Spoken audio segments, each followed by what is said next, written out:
Assalamualaikum warahmatullahi wabarakatuh. InsyaAllah pada minggu ini kita akan bersambung berkenaan pembangunan negara Islam bahagian 2 iaitu peranan masjid. Okey, mari kita lihat apakah peranan masjid yang perlu kita ketahui. Okey, di sini ada 7 peranan masjid yang perlu kamu ketahui iaitu sebab masjid sebagai pusat ibadah, pusat kemasyarakatan, pusat pendidikan dan penyebaran ilmu pengetahuan, pusat ekonomi, pusat politik, pusat seni dan juga sebagai lambang perpaduan umat Islam. Mari kita lihat satu persatu peranan masjid.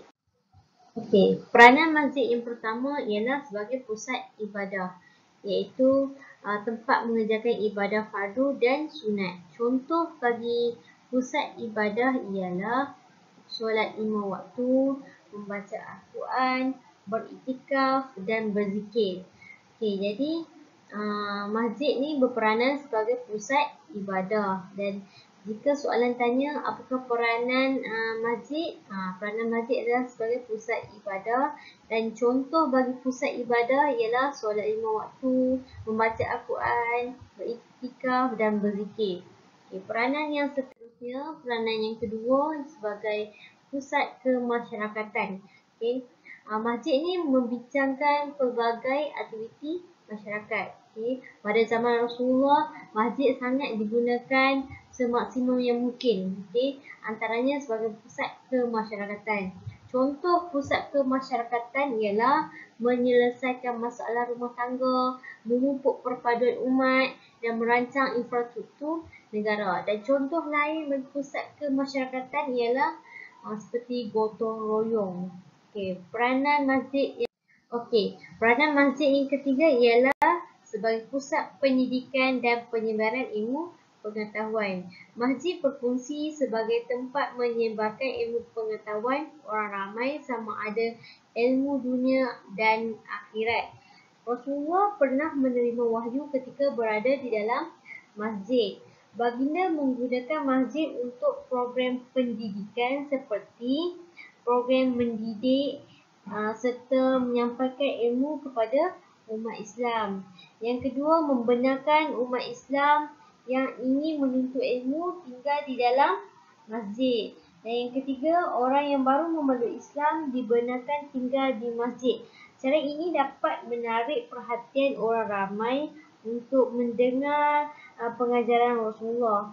Itu antara salah satu peranan masjid dari sudut pusat pendidikan dan penyebaran ilmu pengetahuan. Peranan masjid yang keempat ialah pusat ekonomi. Rasulullah menjadikan masjid sebagai tempat pengurusan ekonomi seperti pengurusan dan pentadbiran zakat. Yang kedua, pengurusan dan pentadbiran harta wakaf. Dan yang ketiga, pengurusan dan pentadbiran ghanimah iaitu rampasan perang. Dan yang keempat, pengurusan dan pentadbiran jizyah iaitu cukai.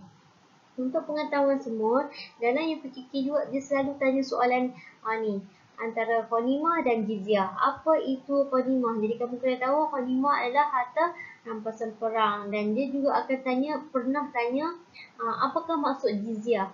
Jizyah ialah cukai.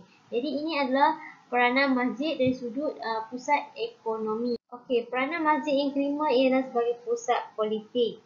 Rasulullah dan para sahabat menjadikan masjid sebagai tempat bermesyuarat mengenai perkara-perkara yang berkaitan dengan masyarakat dan negara seperti merancang strategi peperangan, menerima kunjungan diplomatik dan delegasi daripada negara Islam ataupun bukan Islam dan menjadi tempat pameran senjata. Peranan masjid yang keenam ialah sebagai pusat seni. Pada zaman Rasulullah, masjid menjadi tempat untuk memperdengarkan bacaan Al-Quran dan qasidah.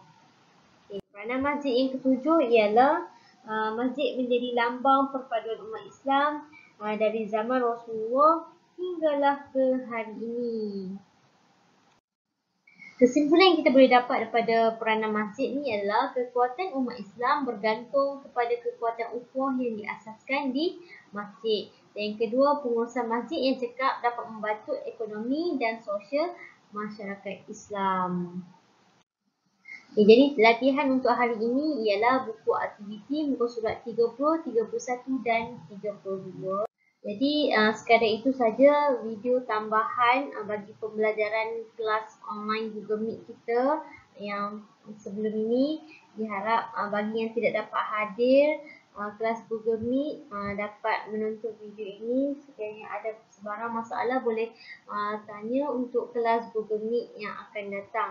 Jadi sekadar itu saja. Assalamualaikum warahmatullahi wabarakatuh.